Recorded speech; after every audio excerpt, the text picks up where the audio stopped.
All right, everybody. Hi, everyone. Welcome back to my channel. Today we have a very fun, special, exciting video. As a trans woman, I'm always looking for new tips and new little tricks to be as feminine as possible. Am I? Kinda?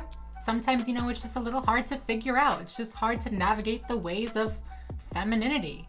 The ways? The waters? Luckily for me and luckily for all of you out there who also want to be the most feminine version of yourself possible, Miss Classically Abby has actually provided us a wonderful tutorial on how to be as classically feminine as possible. And of course, if we're going to be feminine, we're going to be the classy, traditional feminine, okay? For today's video, we're going to be watching Abby's video titled 5 Feminine Behaviors That Aren't Really Feminine. I'm really feeling the pressure now. Like, what if everything I know about femininity is a lie? Who am I?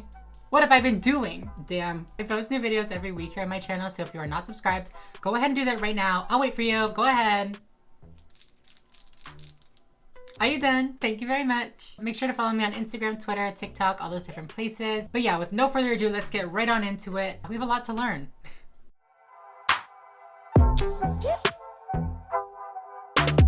Now, you may or may not know, this is not my first experience with Miss Abby Shapiro. We've actually taken one of her classes before here on my channel.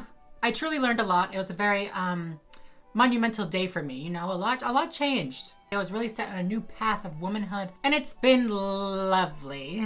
I mean, who would want to just express femininity in the ways that, come naturally to them? Not me. Start the video. Welcome to today's video, where we're going to be talking about 5 femininity mistakes I've made. So apparently we're going to be learning from her mistakes. So she's been there, done that. Love to see it. I'm ready. I'm excited. Here on my channel, I think it is so important to embrace our femininity. And part of being a classic woman is knowing the value of womanhood. But I've made the mistake in the past of confusing certain behaviors with femininity and thinking that those things that I was doing were feminine. And in fact, they weren't. I was misunderstanding what feminine really means. I'm ready for everything I know about femininity to be broken down and thrown in the garbage. The first femininity mistake I made was to confuse sexiness for femininity. One of the things that we as women can do is use our feminine wiles or manipulate. And those two things are unique to being a woman, but they are not feminine. They do not make you womanly. Oh my God, wait. How did we go from sexiness to manipulation? That was a quick jump you made there, Abby. I'm sorry, I'm supposed to be listening and learning. Please, Abby, tell me how sexiness is manipulation. Misleading people and causing them to stray by using our manipulation or allowing ourselves to use those feminine wiles negatively is not good, and it isn't actually feminine. Homegirl is really just saying that being sexy or dressing sexy or looking sexy is in itself a form of manipulation. The only reason that I personally like to look sexy is to manipulate men, but I thought that was just me. This is coming off as very just like upset. She's like, well, I could manipulate and trick men if I wanted to, but I'm feminine and I'm classically feminine and I don't show my titties to get what I want. Too far? Maybe she does. I don't know. And I think I used to do this because I felt empowered in my feminine behavior, right? I was able to get a man's attention by being sexy. I was able to get someone to do what I wanted by acting like a woman can.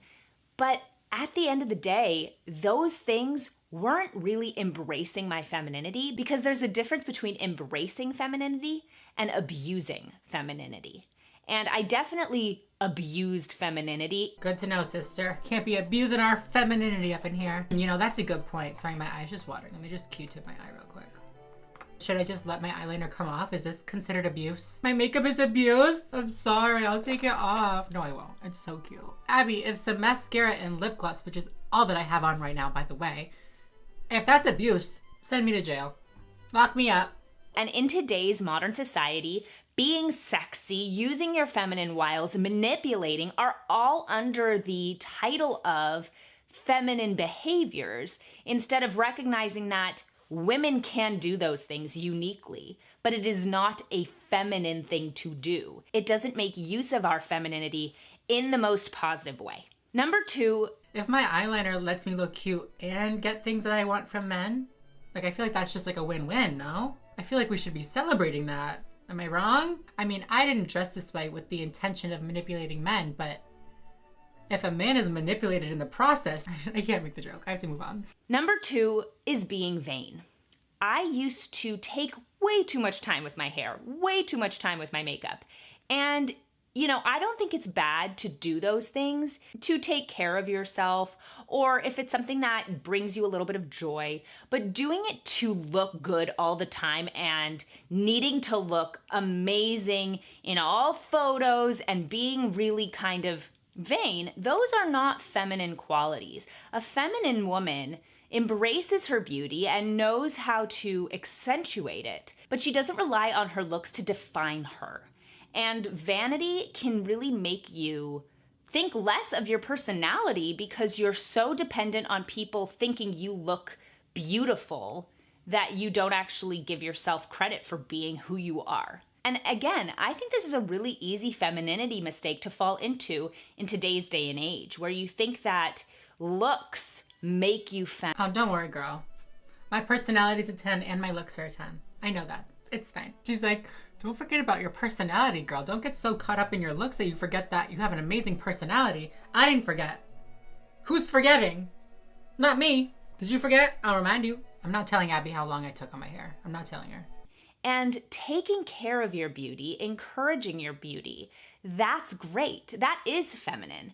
But being vain is a really different animal. It's something that takes away from your feminine beauty if you're so focused on your looks that you can't get past yourself. And if you've ever been around someone who's really truly vain, you know how boring it is. It's just, there's this self-consciousness that prevents you from living your life because you want to look perfect at all times. And that is not a feminine quality. How dare you be self-conscious? How dare you have insecurities? That is not feminine. Sorry, I'm supposed to be listening and learning. No more insecurities here. No more being self-conscious about how I look here. Feminine.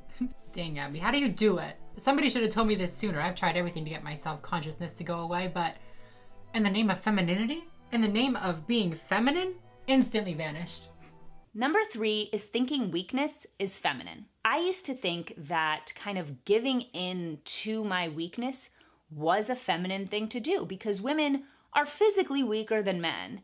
But the fact is that a strong woman is the most feminine thing in the world. When a woman is strong, she is better. She can be the best version of herself, and she can help those around her. And that is really feminine. Again, you know what, Miss Abby? I like this one. I approve. I mean, okay, teacher, got it. No, but for real, that is a good one. I like that one. I feel like it's definitely true that weakness is considered feminine a lot of times, and let's change that, right? Number 4 was dressing prettily, but impractically. I always thought that, you think of a feminine woman and you think of a woman in a beautiful dress and gorgeous heels with, a gorgeous outfit on. But at the end of the day, if it's impractical, how feminine can you really be? Oh, sister, I can be the most feminine. Who walks? Not me. My last femininity mistake was being friends with more men than women. When I was younger, I used to be the kind of girl who would say that I couldn't make friends with women, that I needed to have friends that were guys, that I liked hanging out with guys more than I liked hanging out with girls. And I think part of that was the women I was hanging around with at that time were not necessarily good for me. Sounds like Miss Abby Shapiro was a pick-me girl, if I do say so myself. I don't really know if this is something that is considered traditionally feminine, only hanging out with girls or being friends with more girls than boys. I think it's a bit more beneficial to tell women that they can be friends with whoever they want to be friends with. I like what you said in the third one where you said women should be strong and, not a damsel in distress and not, weak, whatever. I think we should continue that theme of strength and empowerment and not try to push women back into these boxes of, who they can and can't hang out with. And also, I don't really see how hanging out with men would make you less feminine. I guess if you were one of the boys and you hung out with the boys all the time and acted like the boys, that would make you less feminine because you were acting like them. More than that, I think that there's an issue when we believe that it's feminine not to have female friends because you're too girly or men like you too much for you to be able to hang out with women. Who's saying that? I think Abby is anti-pick-me girl. I think that that's what she's trying to tell us. I approve, Abby. Come on out and say it. Nowadays, I have a huge friend group, and it's all women, and I love it. It makes me so happy.